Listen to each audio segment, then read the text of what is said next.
Ladies and gentlemen, good evening and welcome to Tutti a Casa, brought to you by Casa Italiana zerilli-marimò at New York University.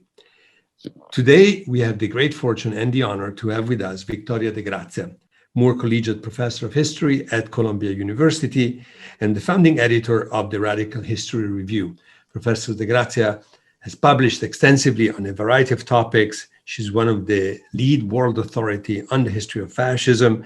Her fundamental How Fascism Ruled Women remains a fundamental text all over the world, but also Irresistible Empire, America's Advance Through 20th Century Europe, and many other publications that we'll probably refer to in the course of the conversation. But today, we invited her to our broadcast to talk about her latest book, The Perfect Fascist, a story of love, power, and morality in Mussolini's Italy. It's a big book, and it got me hooked for a good 4 days, reading the stories that Professor de Grazia was able to put together. The Perfect Fascist, as she will tell us in a moment, refers to a specific character. I would say probably the most important fascist you have never heard of, because his name didn't stick to most history books, even for people who are studying fascism. But he's in all the pictures. Mussolini is always with him. He's always one step behind.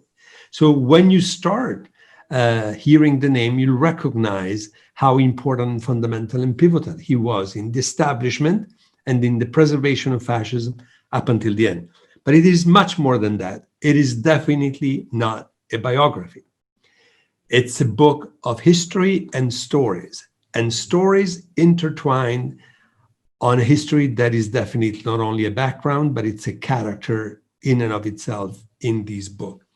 It reads like a novel, but the apparatus of notes, footnotes, bibliography, documents, archives consulted is impressive and scary if I think the months and years that Professor de Grazia has dedicated to this project.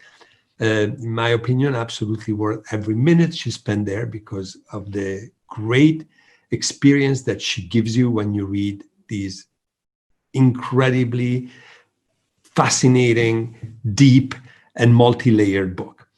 And without further ado, I would like to ask Professor de Grazia to bring us into the worlds, plural, that she has discovered, in partly rediscovered, because as you know, as I mentioned before, this is her field. These are some of her fields, how it came about, and also to show us some of the incredible photographs that will help us put a face on the names that we are going to hear about during the course of the presentation.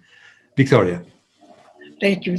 Thank you so much, Stefano, for having me. I'm sorry not to visit with you at the beautiful Casa in person, but we'll get back to that. Thank you all of you for listening in. So let me begin with an image. Mussolini, 1938, and he's on maneuvers in northern Italy, near the French border. And it's the French photographer for Keystone taking a picture of comrades in arms. And here we have Mussolini, sober, and with him a weathered general who in the image looks very much like a comrade. And this indeed is the person who is at the center of what I call a social history of an individual, with his mother, with his cronies, with his wives, both one he can't divorce, another he can't marry, both Jewish, which is my way of telling the history of fascism in a new way, one that accepts that it was full of passion, full of power, full of misplaced love, and also about moral choices that were made, mostly badly on the part of this fascist in particular, but by his boss, his comrade, his duce, first and foremost, Benito Mussolini. This man, whose name we haven't yet mentioned, thank you, Stefano, for not spoiling it, had been an army officer. He joins the fascist squads, 1920. I'm sorry, he joins the fascists, 1920. So he's with Mussolini perhaps among the longest, 1920 to 1945, when he also escapes from Milan in another convoy, which doesn't meet the same fate as Mussolini, who ends up hung, as you know, after being shot in Piazzale Loreto. However, this man's body also appears, except it turns out not to be his. Okay? He served in many roles, an unusual number. That is, he was not just a vice president of the Fascist Party and organizer of the fascist squads in Milan, but he was also a statesman. That is to say, he was Undersecretary of the Minister of the Interior, a very powerful position. He also ended up as Minister of Italian Africa, the most powerful position, clearly, in terms of the colonies. But he was also commander of the fascist black shirts, that is the National Voluntary Militia, for 5 years. He was also a general. Okay, after leaving the army as a major and then being in the reserves, he was brought back into service and advanced well beyond what he would have managed to do if he had just stayed in the army, leaving as a 3-star general, retiring as a 3-star general in 1939. He would be eventually captured, purged. He would be the first to be tried. The first big hierarch to be tried in 1945 in Milan, and he would be sentenced to a very long term, and he would end up serving the longest time in jail until 1950, and to have be virtually the only one who would have all of his property expropriated for reasons we can come back to. Now, I did not know who this man was when I first came across him. I came across him, still we're not talking about him yet, who's his name. Let's see if I can. I came across him in about 2007 when a New York family, distinguished Jewish family, professional family, very cultured family, one of the members came to me through her children who had been teaching at Rutgers and asked me to look at some bags of stuff, Bloomingdale bags of stuff. And she said that their distant cousin, Liliana, who you can see here right in the picture, had married this man who was a big fascist, a spirited fellow. And she wanted to know basically how historically valuable were these papers, and on the side, too, curious about why Liliana had married this much older fascist, this woman of great talent. She was a young, very promising opera singer. Why she had married this Attilio Teruzzi. And I sort of said, I really don't know who this person is, notwithstanding the fact that I had studied fascism, not that I was hugely interested in the fascist elite in my work, studying other questions, workers under fascism, women under fascism, popular culture under fascism. So it wasn't as if I was dealing with a kind of, organogram of the fascist elite that didn't interest me that much. So I asked myself, well, who is this guy? But above all, what is going on in this picture? Okay, and gradually would have worked it out. Okay, so this is Mr. Attilio Teruzzi, dressed here in morning coat, and who is their best man? It's Benito Mussolini. This is Rose Weinman. This is the father, a Jewish merchant in New York. His wife. There, Tullio Serafin, who was at the time director of the Metropolitan Opera and had been Toscanini's successor, who had also been a successor at La Scala, who was her mentor, Liliana's mentor, while she was studying at Milan to make her debut, she hoped, at the Met. He would later also be he was at the same time Poncel's mentor. He would later be Callas's mentor. This is a man who knew how to mentor and how to choose his mentees. So here is the American ambassador, Mr. Fletcher, and here is very obscure looking. The picture is not very good, probably because the old lady was moving. Teruzzi's mother, a widow who had run the family shop after the husband died very early in the 1890s, so very poor, a bar, a wine store in Milan. And here was his sister there, Amelia, who was a school teacher. So, this was the striving petty bourgeoisie. The father, Isaac, had paid for the wedding.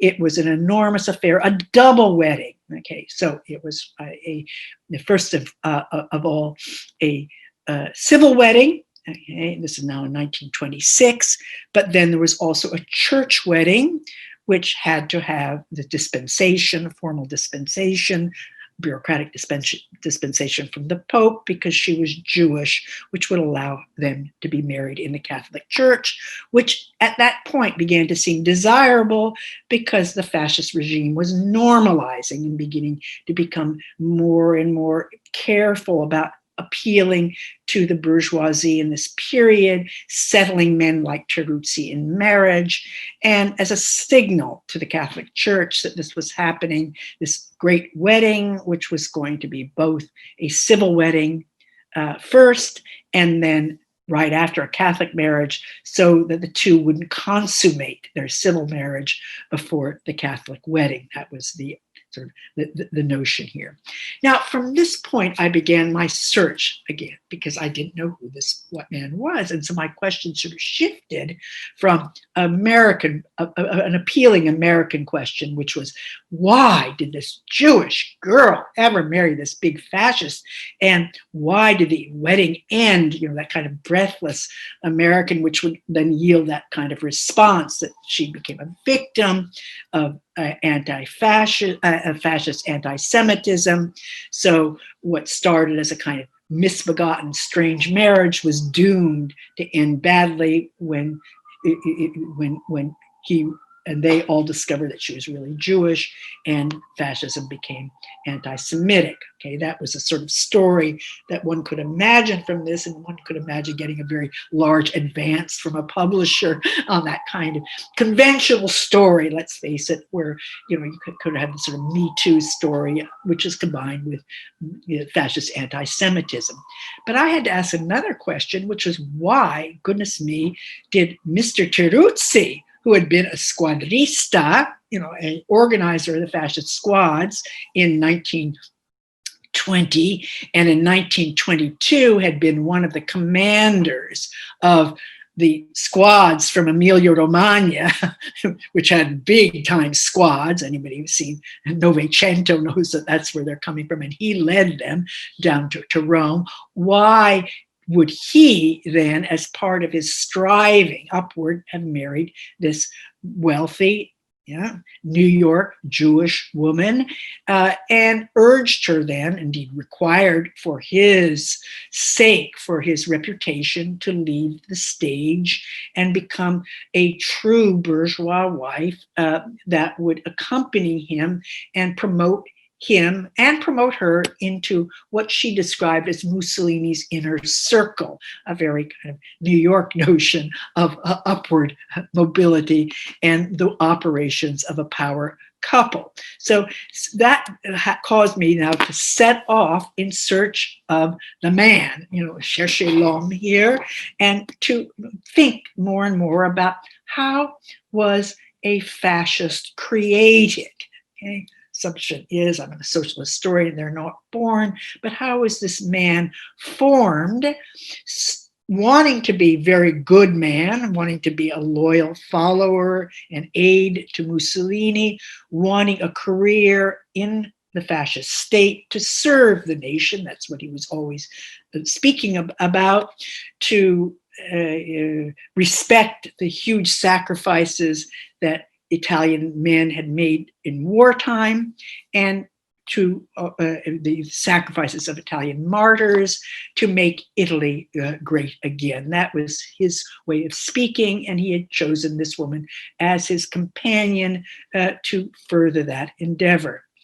Okay, so this is what I began to find out about him. That first of all, this man who would pride himself on being a good fascist had been a very good soldier. Now, not a great soldier in the sense that he was destined to become a general, like, say, Graziani, who was his same age about, who also went to the Academy of Modena, that is Italy's West Point, and served in Eritrea around the same time. But nonetheless, somebody who was extraordinarily brave in battle, very plucky, very impetuous, and very, very loyal. Here we see him in one, and photographed. Okay, here we see a first photograph that I could find of him by chance at the Battle of Zenzur. He's with his officers of the 5th Eritrean Battalion, which was being hugely photographed at the time because it was the first black time that people had seen black soldiers, and they were being brought to fight in the Libyan War to get Libya snatch Libya from the Ottoman Empire. Really, it's called the Italian-Ottoman War, but the Italians call it the Libyan War. And here he is, peeking up. He's at that time, I believe he's a second lieutenant. Okay, there he is, his head always moving around. We always see him.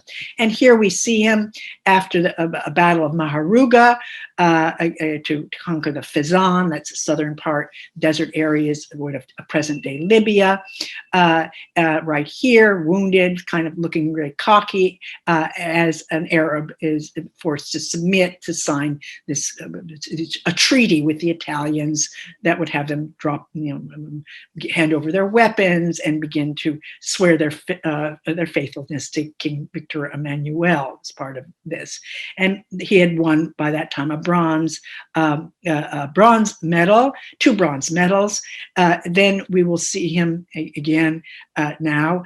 At his return to Milan, he gets his photograph made, and a very prominent leading photographer, Somariva, who will be photographing sort of the up-and-coming people of Milan. And here we can see him, this figure in his blue dress uniform, that of the colonial officer, and we can already imagine him swaggering around the Galleria of Milan, being very much observed. This is a man who looked very good in a uniform and was always being observed. That was sort of part of him. They said he was a very reserved. He didn't talk a lot, but then he'd be talk a lot about his war and his experience in the colonies, which was very unusual. Okay, so we're moving along here. We're moving along more quickly. Here we see him. Goodness gracious, as an aide-de-camp of a very important general. Nobody ever mentioned this under fascism, but it would come out. It would come out. And then I have very little written evidence of this. Here he is, okay, there looking, fairly stocky, big beard. There's this General Vaccardi, who's not a household name, but he was one of these great younger generals that was much admired across the Western Front among the Allies. And this was striking because it shows that Vaccardi knew how to choose his aide-de-camp, how important they were to a general. This is Lieutenant Mattioli, Raffaele Mattioli here, who would become the Keynes and the Rothschild of Italy in the 1930s, and the great bankers, great patron of arts, the man who saved Gramsci's papers. Okay, at that point, this was a very young man, about 22. This is an old guy, 36, who knew how to deal with the troops. Vaccardi was very useful, clearly, to have the relationships with the army hierarchy. Okay, so we're seeing now, putting together a story. Now, what a shift over. So now all of a sudden we see a very different image of him. Black shirt, okay, sweaty. He next to another very famous black shirt from the from the area. They have taken over one of the first coups well before the March on Rome, generally unknown. The coups against the city of Milan. They threw the Milan administration out. This is in August 1922. There are coups in many of the cities of the north before the March on Rome. And here we see him now in his fascist activist role. And I asked this question, the historian has to move by asking questions, otherwise you don't find the material. Could a man of 38, because that's what he was at the time, would he have actually been beating people up, or did they leave that to the young guys, the 17-year-olds, the 18-year-olds, the 19-year-olds, and so on? And indeed, I found evidence that he had been engaged in shootouts, that he carried a gun, which was, of course, illegal then. That didn't matter. And above all, he was known as the organizer of the fascist squads of Milan, a difficult task because industrialists and the good bourgeoisie of Milan did not want squads. They had industrialists had their own goon squads to deal with problems. But notwithstanding, Teruzzi, because he had been a major and because he was well known, because he knew how to get along in polite society, as well as hang out with the guys, had the credibility to be able to try to organize these groups and to work with the police to raid workers, red organizations, especially after the elections of 1920, and then again during the elections of 1921, and the fascists get their first big foothold in the national parliament. Okay, so then you might be surprised, who is this guy? This is like the fifth man. This is the quadrumvirs, Balbo. Here, the four quadrumvirs, Mussolini in the center, and the paparazzo. That's a bit of an anachronism. A well-known photographer at the time, has taken his picture right in the middle. So you see him with his weapons. He's posing. He's there. Some very beautiful picture of Porti Pastorell, who would be repeatedly taking pictures of Teruzzi right down until 1940. We'll come back to another of those. So I'm seeing now emerging, lots of times working with photographs, the emergence of this man. We see him now leaping forward. This is my story, carrying this all the way through, but working always in terms of his private life, which is what yields the inside story, gets us behind the facade of totalitarianism into the sort of horrible heart of fascism. Here we see him at the very end, when this simple soldier, colonial soldier, still boasting of this past, has become now minister of Italian Africa. Here we can see him sort of looking at the sort of apotheosis. I believe this is actually a Porti Pastorell photograph as well. Yes, because it's of the Farabola Institute, where many of these ended up. Okay, and finally, again, a very good photographer sent Paparazzo to see him after while he's in prison. There too, he's a good, excellent prisoner. He becomes the assistant to the very charismatic Don Luigi Fassanaro, the prison chaplain at the penitentiary at Procida, where he stays from 1945 to 1950. Here he is kneeling as he enters into the library, where he was the assistant, where he was the librarian, a very strict librarian, just as he'd been, a strict head of squads, just as he had been a strict head of the National Voluntary Militia, just as he had tried to be strict. He wasn't a very good bureaucrat at the Minister of the Interior.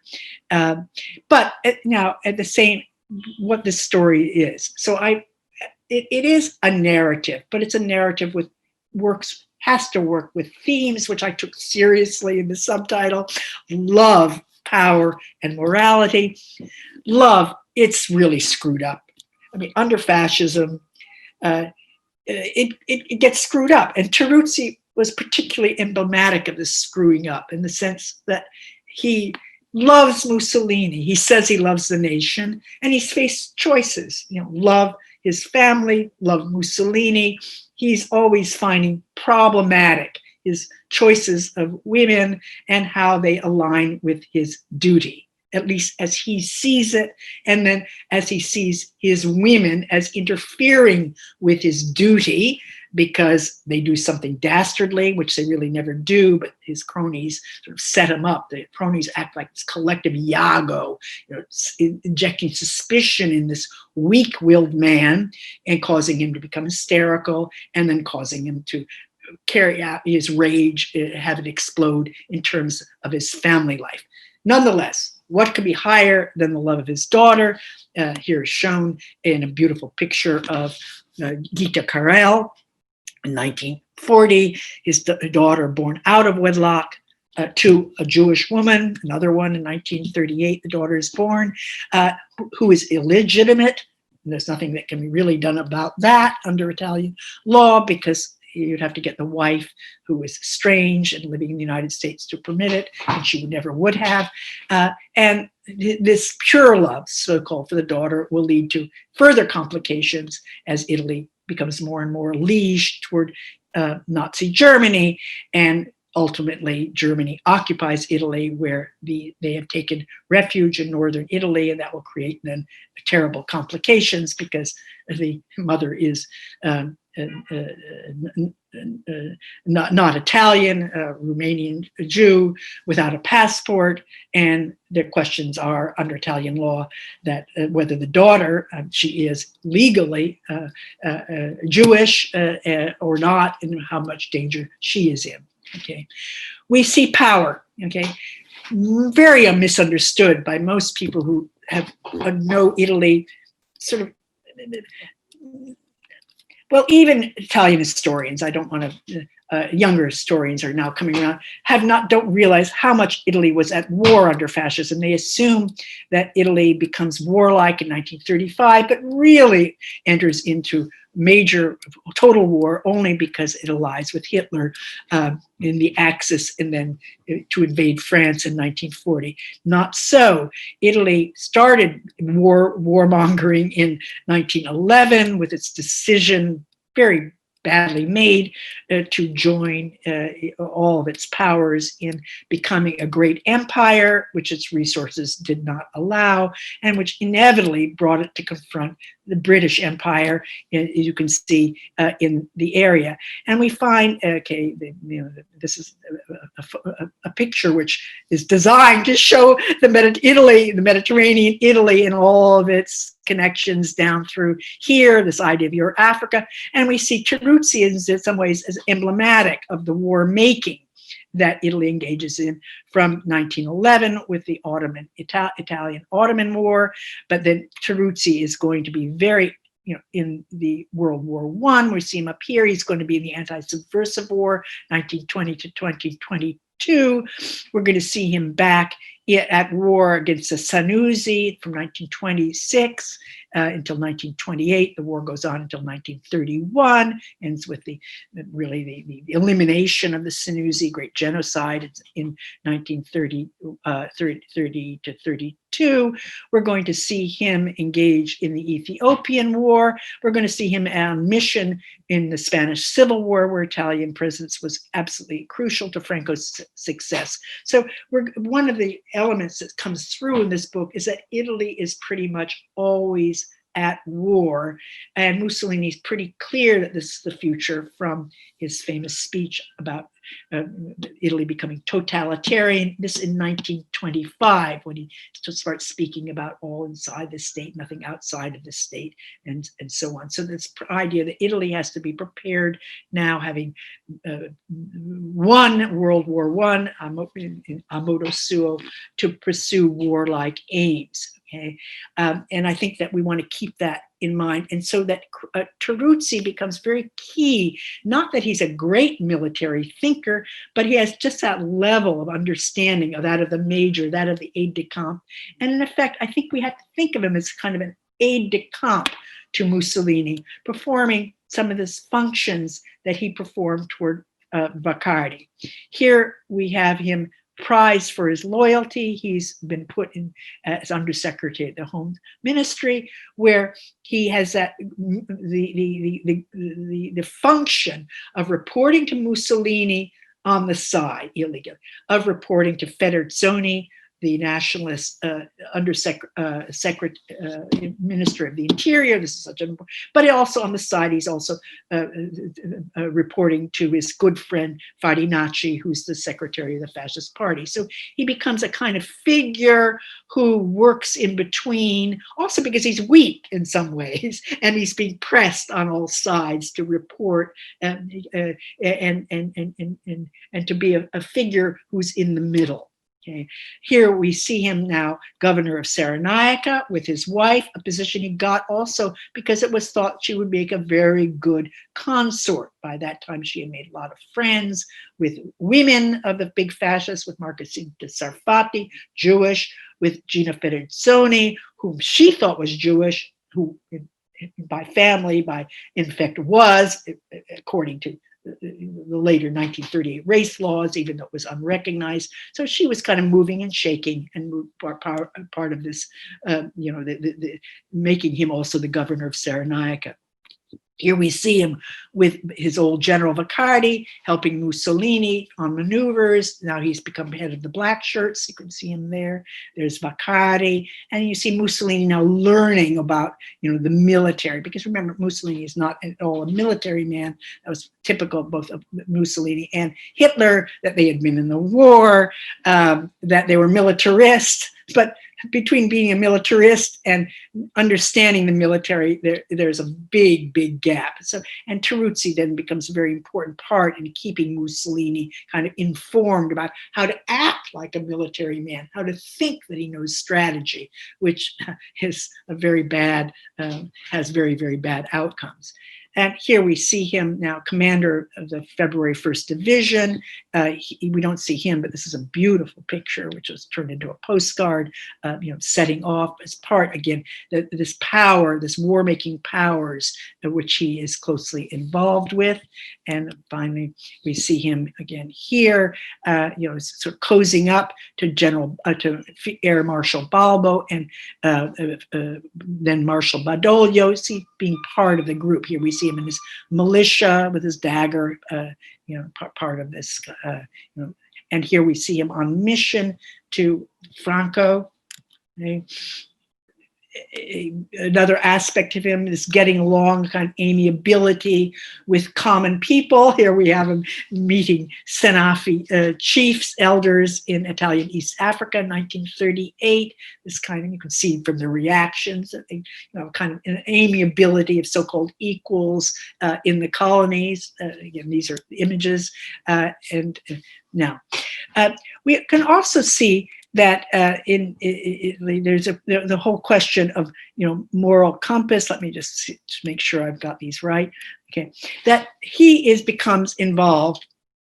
The problem of morality, very complex in fascist Italy. The fascists claim to be moral, that they are an ethical force. I don't think that we should see that as an oxymoron. I mean, I think that there is some notion that, very powerful one, that liberalism with its individualism and the selfishness of personal interests undercut the nation and the state, which were the true bearers, the state of moral bearing. And so that, the Duce, in effect, was setting himself up as the moral empire, and especially to making then the Italian state powerful and great again. Here we see this beautiful image, a postcard, a local photographer, Mussolini standing over the Duomo of Milan on the occasion of the opening of Ethiopian War, which was blessed by the church. At the same time, we see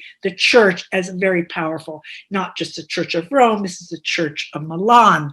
Okay, with its sort of quasi-Protestantism, and the big moral question which will arise in Teruzzi's case is when he wants to dissolve his marriage. There's no divorce law in Italy, and so he has to take it through the annulment courts, which were the only way, as a result of the Lateran Accords and the Concordat between the Italian state and the Vatican, for Italians to dissolve their marriages. So it's not divorce, but the dissolution meant that the marriage had never taken place. And that would be the only way in which they could remarry or marry punto e basta in Italy. And so Teruzzi has to take this course, which is the first for a fascist, and very unclear whether the fascists could behave, let's say, like an American divorcees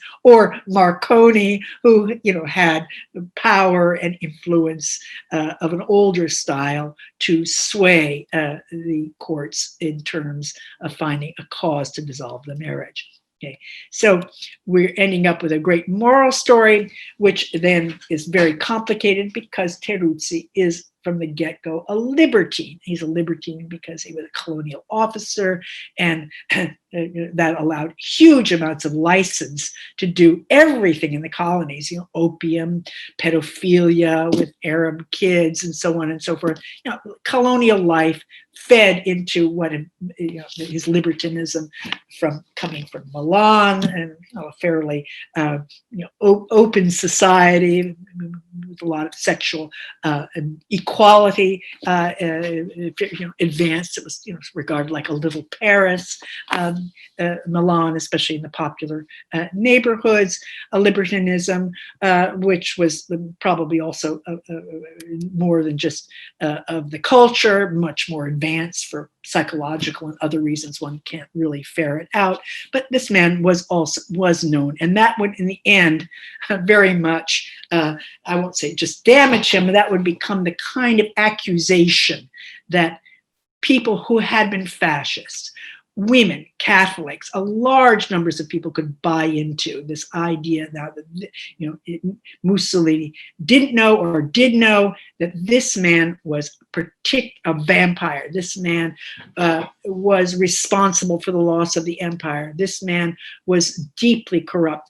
And that in some ways plays into why he would be forgotten afterward, that this was the person that you wouldn't want to go near. When I spoke to Professor Rochat, brilliant military historian, a Valencian, Protestant as well. He said, "Oh, Teruzzi, disgusting." We used to call him the rutting bull, the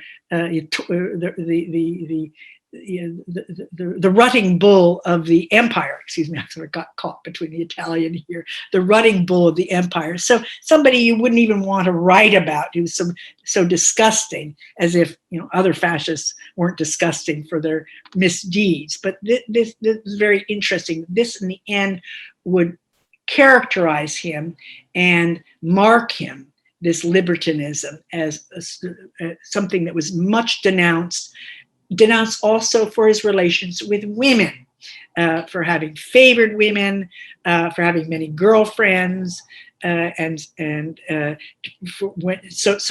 much so that whenever in Rome, old friend Pavone, who wrote a beautiful moral history of the resistance, he said, he was very young then, he said, when a beautiful young woman opened an art gallery in Rome, they'd say, deve essere, she must be a friend of Teruzzi. So that was what sort of ended up being the characterization of him. Okay, go back here. Okay, for me, I think finding my moral bearings to analyze, in other words, moral compass in this period, led me to say, yes, I mean, the moral compass under fascism was enormously confused, warped. Teruzzi, is a figure in many ways of opprobrium, notwithstanding that he was probably in the 1920s. He carried out, let's say, his administrative capacities well in terms of not being particularly corrupt, easily moved, influenced, but kept in the bureaucratic measures. If he had a strong boss, he would behave himself because basically he was loyal to his boss. But things become wildly out of kilter as Mussolini moves Italy into the Nazi fascist axis. In other words, it moves now Italy into a world of imperial power where perforce it's second to this enormous Germany with its clear ambitions to move eastward to create an empire that will extend at least as far as the Caucasus and bring in all the great wealth of Western of the Western Soviet Union.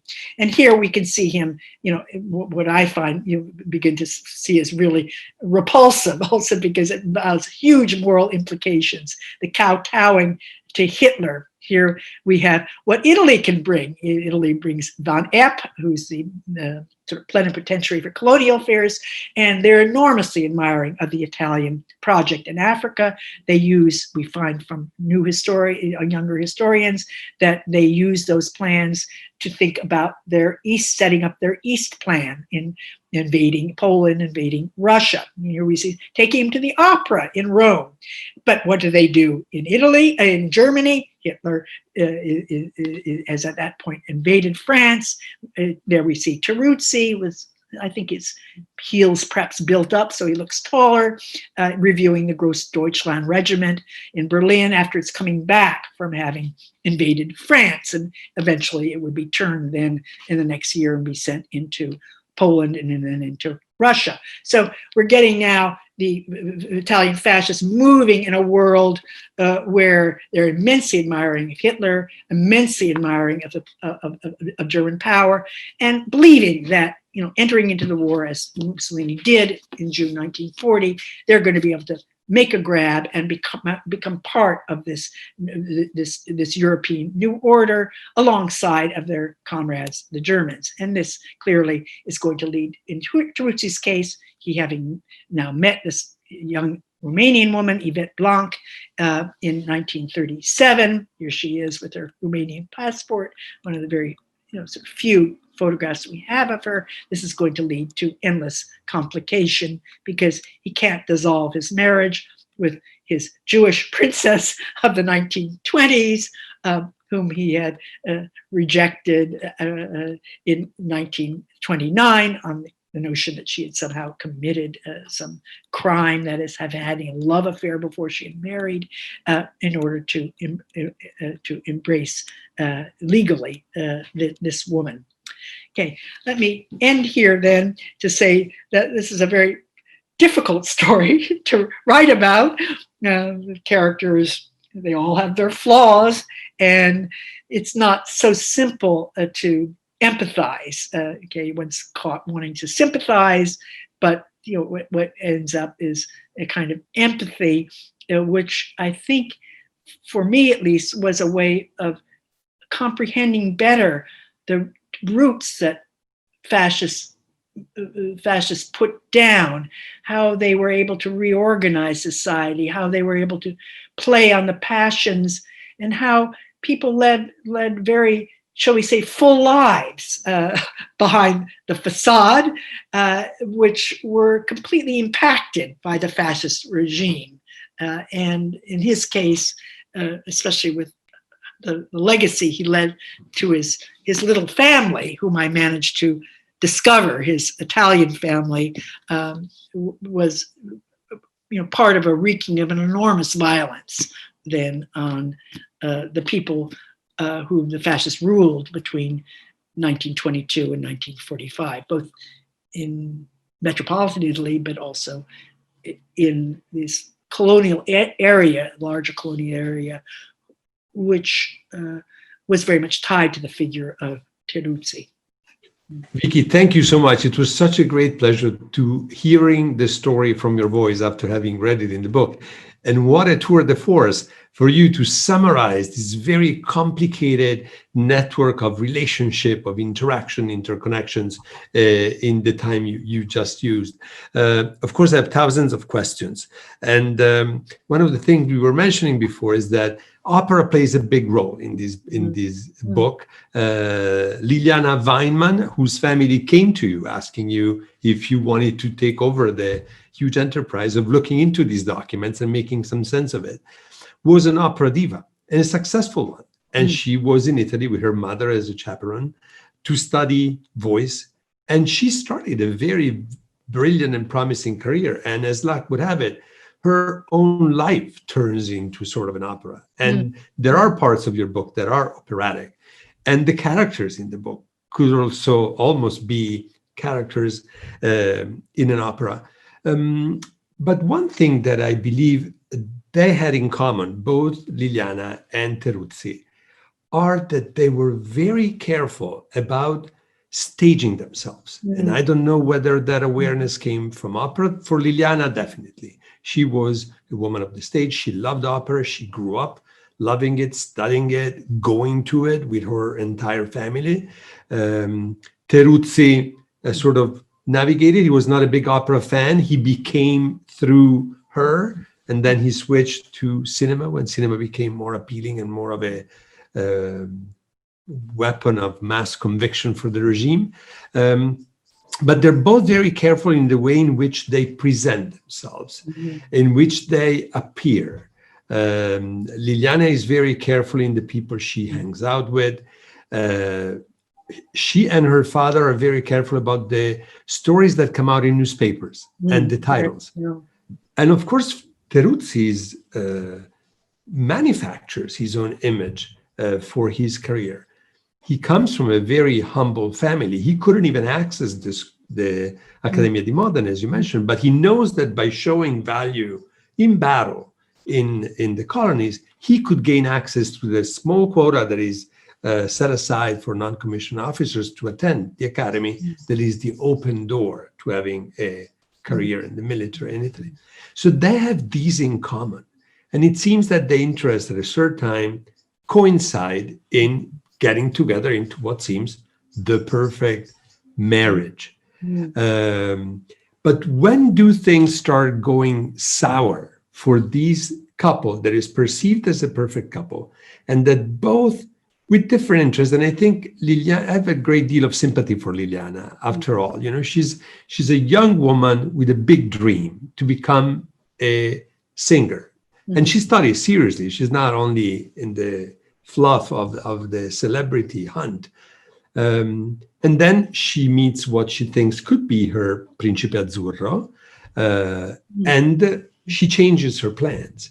And for Teruzzi, he perceives her to be probably richer than she is, a virgin, a white woman, American.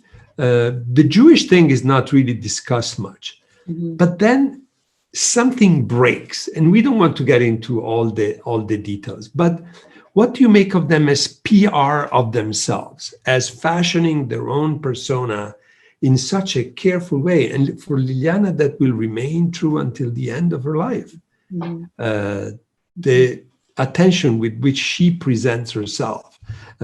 She would never have a career on the stage, but she would be a prominent figure in New York society, and the society that revolves around the Metropolitan Opera, not on stage, but behind it. What do you make of their obsession with the way in which they present themselves, with inventing who they are? No, she is totally inventing. I mean, you know, the newspaper, they sort of massage the newspaper reports, so she's, you know, very present. It's interesting how she is so aware of her self-image, even in writing her letters. She says to her father at some point, "Okay, keep my letters because they're going to be important. Keep them in order, and don't lose them, or you know you'll be in trouble." You know, she's asking him to manage her legacy. She's 22 years old, 21 years old, writing these letters, which you know are full of everything, mostly about her career and who she saw and this and that, and occasionally, and they're restrained letters. She doesn't write about her love affairs. She says, I saw him. So you don't get much of her sense of passion for him or intimate. There's very little intimate in them. So she's always this guarded person. And and you know, the dresses and so on. And this is a kind of mask which she is part of who she is, and part of being a diva, how she understood it, part of her character. This is complex because in some ways it's the army uniform, but it's also the army notion that you've got to marry the right woman because she can really be trouble in a garrison if she betrays you. And so he has that. He's a very primitive guy. There's no question he's primitive, always. And so it's the uniform. It's got to be the proper uniform, the proper respect. People have the proper respect for him.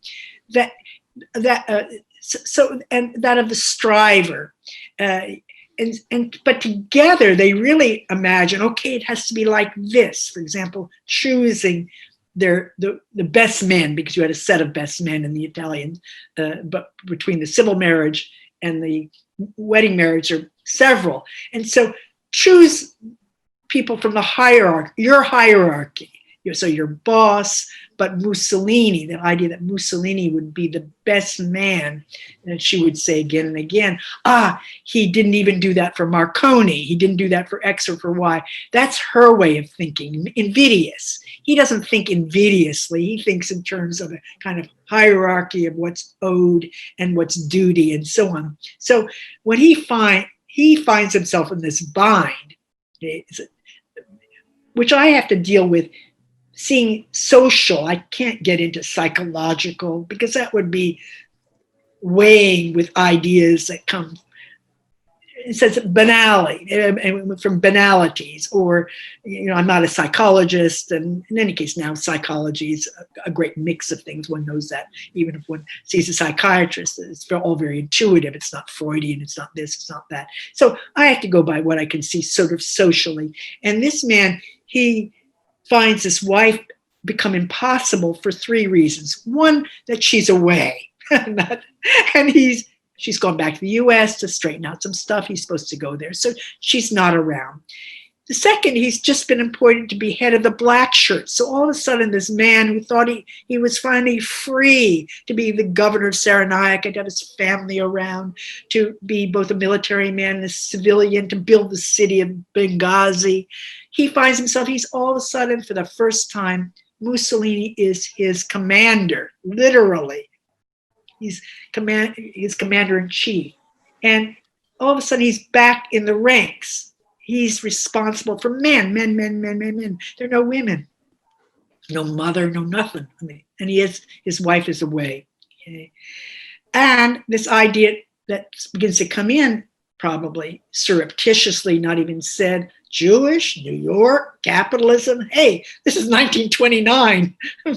Stock market hasn't happened yet, but people are worried now about this American capitalism in a way they hadn't been in 1925, when everybody needed American capital and American liveliness and so on and so forth. The women are being pushed out in Italy too. Margherita Sarfati's being pushed away from Mussolini in 1929. She's not Catholic. She gets baptized Catholic. Mussolini is becoming anxious because Italy has become a Catholic state. So there's a lot of kind of social reasons that this man who is crying when he's notified that he's been appointed to become head of the militia, head of the black shirts, he weeps because he can't go back to Cyrenaica where he's living well. So, but I felt when I found that that letter saying he had been crying about his appointment, in effect, I felt like, oh gosh, think of this men who were not weak men, who cocoon themselves in this ranks and power and their uniforms that offer a kind of protection. And here he is now weeping because he's no longer allowed to have the separateness which was provided by the colonies. Okay, so that they move differently in how they understand their staging and what they want out of it. She's very ambitious for a pure ambition, because it's not, pure in the sense it's pure in a kind of, she says she wants it for Italy and for him, but it's very much also her own ambition. And he has a different structure. His ambition is for his rank, for promotion, to be a good soldier, which means to be a perfect fascist. It's a lot harder than just being a good soldier because it's so contradictory. Vicky, thank you so much. And following up on what you were saying about the church, a considerable part of your book is dedicated to the reconstruction of these three canonical trials, the three levels, Milan, Pavia, and then the Sacra Rota Romana, for the annulment of marriage.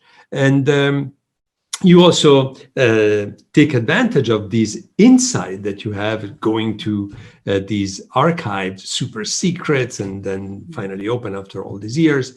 But it provides a very interesting point of view in one of the major relationship of fascism, the one with the Catholic Church. Fascism, just we should be reminded for our listeners who are not too familiar, but begins as a very anti-Catholic, anti-clerical movement. I mean, Mussolini himself is a proud anti-clerical coming from Romagna. He's one of those that would like to hang the last pope with the belly of the last priest, and it's like that he's like fed with these anti-clerical rhetoric, and many of his followers, and probably Teruzzi too was not very much of a baciapite. I think he was deeply more of a Freemason, anti-clerical, and all that, of course, as you say in the book, changes gradually exactly when our story starts developing. I say ours because I'm so enthralled in it. Yes, exactly. No, you can see these changes, and boy, readers or listeners, you want to read about bad marriage and the divorce lawyers they get. I mean, you couldn't have had the best divorce or annulment lawyers in Italy. Teruzzi gets first the guy who writes this 400-page book coming out in 1929 about marriage under the Concordat, a Neapolitan lawyer who will become Naples' first mayor after World War II. Speaking of transformism, these people recycle themselves. Going around the entire circle. He got Shaloya, who is the leading jurist, Mussolini's mentor to teach him how to behave, who's head delegate to the League of Nations, Shaloya, who had been, Minister of Justice, the son of one of the founding figures of Italy. So Shaloya is her civil lawyer who protects her. Then she gets, when the annulment starts, she gets Meda, who had been the founder of the Catholic Party, to be her lawyer. He's also was De Gasperdi's lawyer, didn't work out. And then he gets the Pope's uncle, the Pius XII's uncle, the Pacelli, who is the head of the Roman, just one of the foremost Catholic lawyer to be his. So got a lot of so-called divorce lawyers, heavy-hitting divorce lawyers there. It's a dream team of canon attorneys and Pacelli refusing to defend Liliana, but taking up Ferruzzi's defense for the annulment of the marriage. And it's fascinating. Yeah, you can't be simple when you deal with church-state relations but under fascism, to say the church supports the regime, the church supports itself and its eternal mission. And I think historians have to understand that. We tend to, unless you're working on the Catholic Church, there's a lot of misunderstandings about how the church works, and the church jurisprudence is Roman law in a very pure form, and fascists clearly corrupt Italian courts. So this is going to be a real possibility. How do you corrupt a church court? And as you know, and as you mentioned, because there weren't many cases of annulment. Getting an annulment was a big deal, but for some big shots, it was available, and that continues also after World War II Italy, as we know, until divorce is introduced in Italy. Ecclesiastic tribunals still maintain a sort of monopoly on the end of marriages if they were celebrated in church, and most of them were, as we know, the great majority of them. But in this case, the church remains wouldn't you say that it remains autonomous from fascism and it doesn't really bulge in? Because probably Teruzzi, by the choice of his super attorneys and the other strings that he pulled in any occasion whenever he had a chance, he must have done all he could. And yet he doesn't get an annulment. It's like, it's like what is it, fourth, fifth, most, in the end he doesn't. And you need 2 consecutive sentences of the same kind to get it. So he doesn't get it. So, and as you said, your research proves once again this complexity of this relationship. It's not as easy as saying, and then you enter the element of Rome and Milan. And Milan being its own church with its own ritual and its own independence, and being very proud and very protective of that judicial canonical independence as well. And was this the first time, Victoria, in which you had to deal with ecclesiastic archives and documents? It was. How was that? Well, when you take these documents and they're written in English, Latin, Church Latin, and Italian, and you read them, oh my God, what a story. And there's so much disgustingness in because speaking before priests leads these anti-clericals to say the most smutty, mean things, to basically to be anti-clerical. I mean, or to be swinish toward her. So all this is now, it's like in the third act of Don Carlo. You enter into this Inquisition atmosphere, dark, priests taking down. And I did go to Milan to see these sort of intersanctums, and of course it's just really a priest, but they are acting like inquisitors, or asking questions. So you read these transcripts and say, oh my God, I'll never be able to write like this. What a story.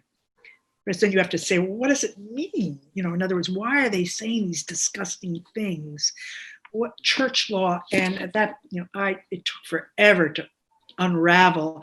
I did talk to, when read and reread, had to get the Latin translated but not when it was translated, it was impossible to understand without understanding the law, read widely, and then in the end, subjected everything to a scholar, lawyer, who said that I made many mistakes, some of which were malicious and others I didn't understand.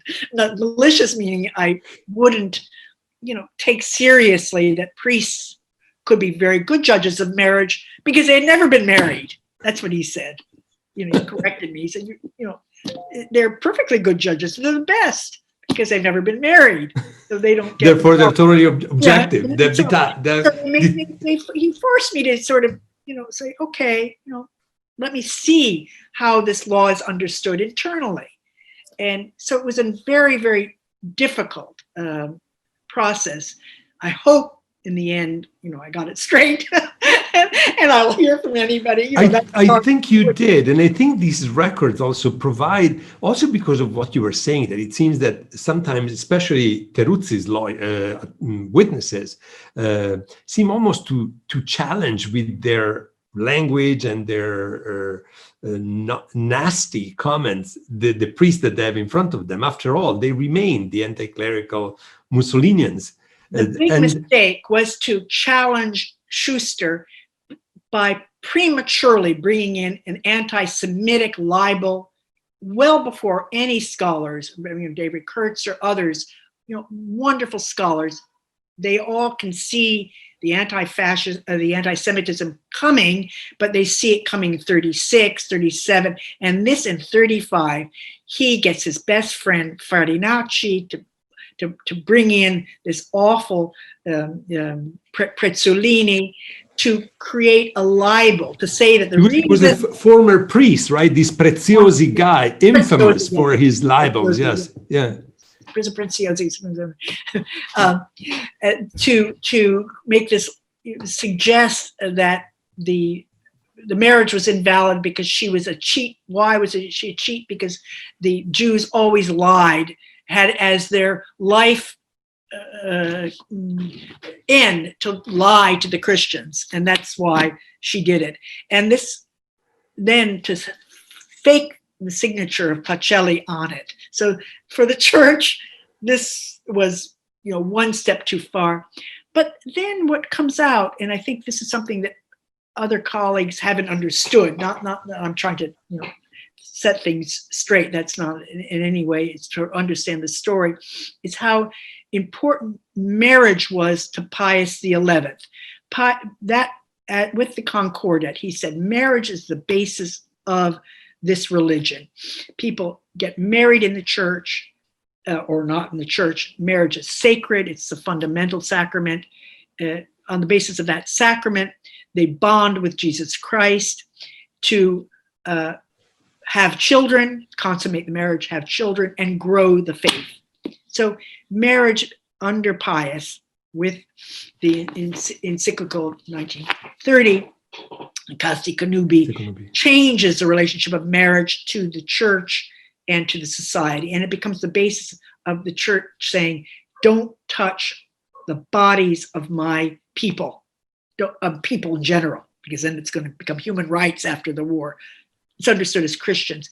But in 1938, when Mussolini says he's putting through the race law, Pius says, you're not touching marriage. And Mussolini puts marriage as the first thing that's going to be touched. That is, there are no marriages allowed between Aryans and non-Aryans. Okay. And for the Pope, not because they're Jews, that's not the problem. It's because you can't touch marriage. And Mussolini says, the Pope wants us to allow Aryans to marry blacks now, as well as Jews. The Pope is saying, no, we're not, that's not it. It's, you can't, marriage is godliness, and you cannot touch marriage. It doesn't matter if it's Jews, if it's blacks, whatever it is, it's untouchable. But that's immediately interpreted as a question of the marriage with a Jew. And that becomes the central thing that Pius is going for when he begins to say he's going to make an encyclical denouncing now anti-Semitism, because it's leading to this erosion that Caesar has moved in to grab what is only God's, and that's the human body. And after this will develop into human rights talk by the church, which is it's a very, very, very interesting theme that's coming through. So the church is engaged in an enormous transformation, making claims in the 1930s with this Pius XI, a very, very interesting pope. Very, very absolutely. And I think what you do in a masterful way is like to intertwine these crucial and central issues that will remain well after the 30s and the 40s and the end of World War II in church-state relationship, in what is considered to be the central mission of the church vis-a-vis society, role of women and men, and how you intertwine in the specific story that you tell of Attilio Terruzzi and Liliana Weimann. Liliana Weimann, the Jewish American girl who finds her right upheld by the Catholic Church, for which she remains a non-Catholic. She could marry because she was dispensed, but she kept her faith. She never converted. She never said she wanted to convert. So it's a very, very interesting element. And of course, the end, the finale of the story, there is a long finale, because of course there is this other woman, another Jewish woman, who's, as you mentioned, we saw the Romanian passport and the photograph, but they said she was Turkish, and then somebody called her La Spagnola. So very exotic so Terruzzi again goes for another woman, another Jewish woman, who is not really the girl next door. No. And there is this child, and I think he treats her horribly. It's probably one of the worst behaviors of Terruzzi, the one towards the mother of his daughter, that he loved her very much, it seems, the daughter, Yvette Blanc. He has her imprisoned and gone into internal exile in terrible conditions, and takes away the girl from her. So he couldn't be worse with this woman. And yet this woman keeps loving him and forgives him. And when he's imprisoned in Procida, she manages to open a little pensione just under the penitentiary to be close to him so the daughter can see it.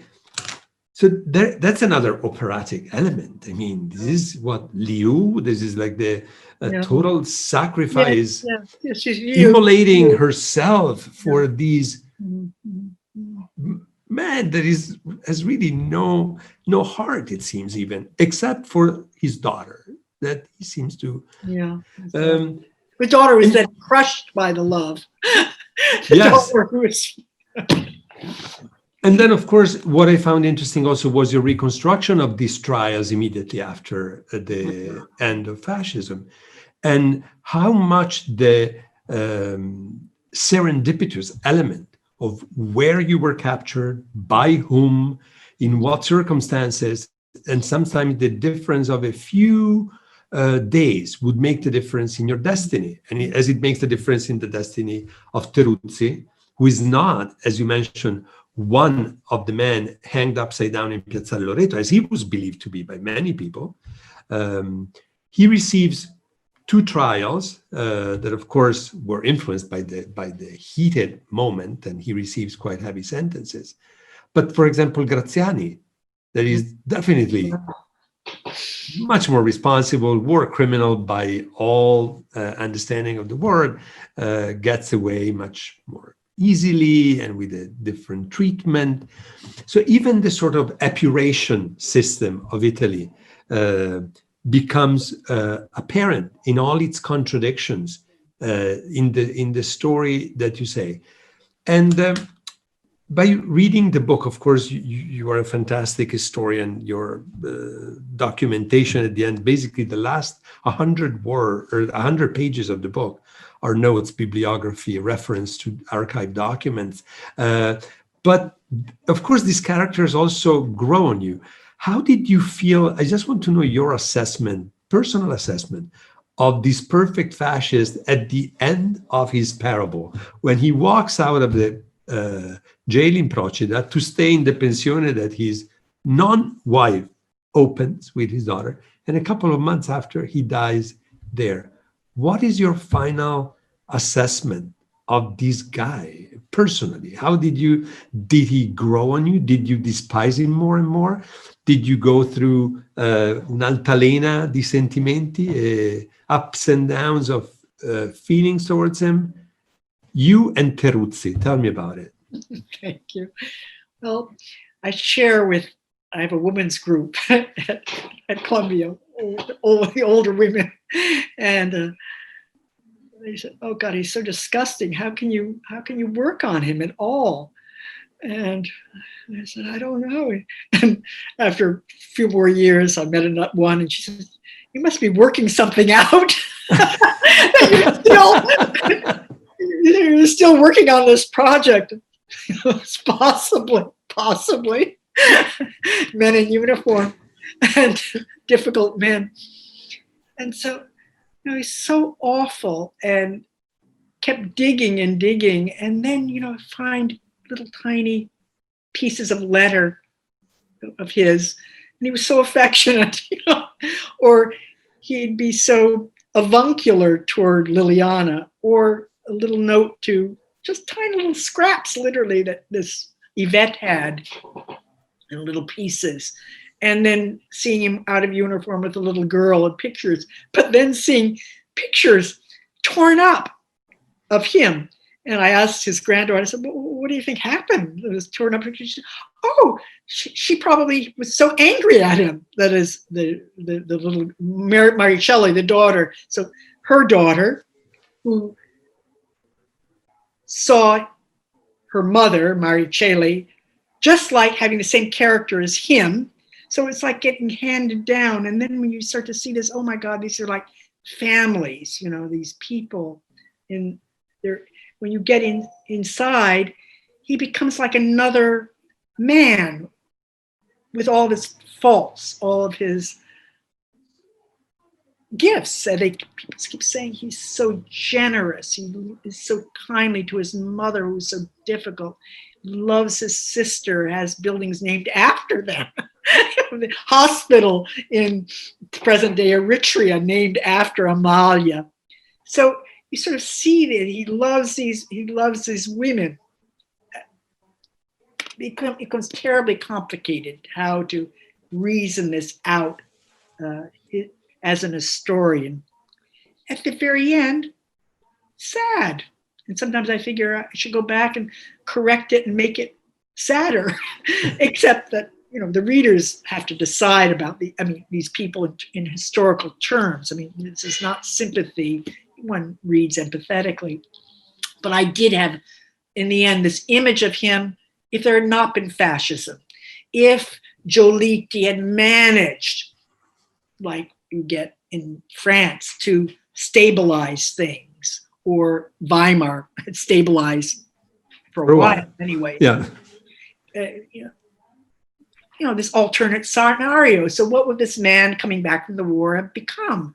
And, you know, he would have been a manager. He would have been at the Milan Fair. You know, maybe he would have kept up his import-export business with the colonies. And he would have cheated on his wife. Clearly, he would have had, other people around.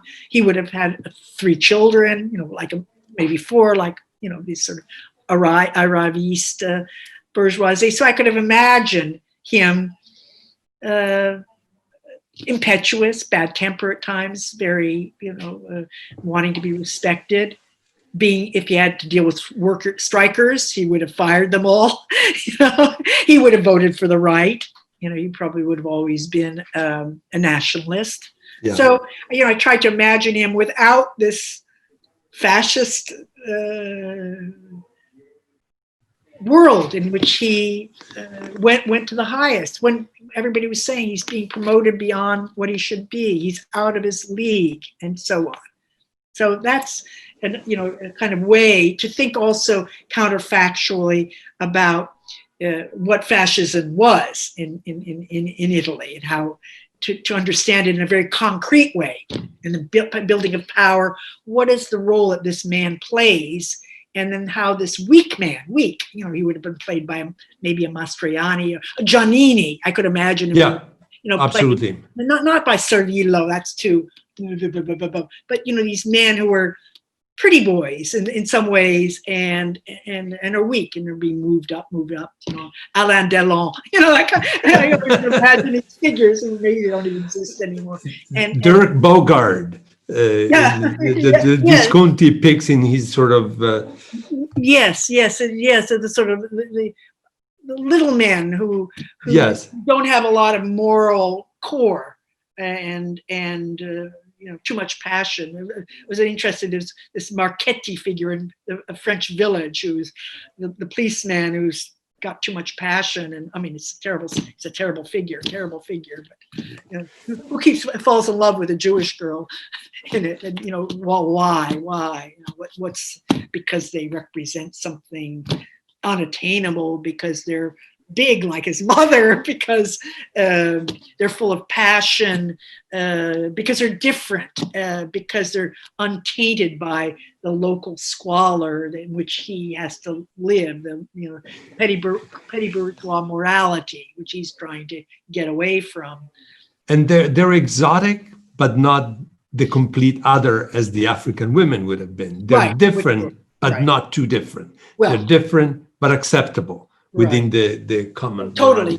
I mean, he'd been used to cosmopolitan women around the Mediterranean. We have to think that too, that going back to Italy is very, the women are expected to behave this way and that way and this way or that way. Or there are a lot of women who are from his own class who might be looser, working girls had a lot of sexual freedom, which we have to, and he has young women all around him who are getting favors from him, because it's the only way that women could get, could manage, not prostituting themselves, but part of their love affair was that he would help listen to their woes, and their woes were often about their brothers being mistreated, or their father's political career having trouble, or how to get a license. It reminds one of the women around Berlusconi, and how much we might excoriate him and them, but these are relations that have to be understood as social relations. huge power disparities, but people playing in different ways to manage to get along. Thank you so much, Vicky. I tremendously enjoyed our discussion. I was so looking forward to it. Thank you. And I would like to suggest again to our viewers, The Perfect Fascist. It's the latest book by Vittorio De Grazia, Story of Love, Power and Morality, Mussolini's Italy, and this intertwining of the private and the public.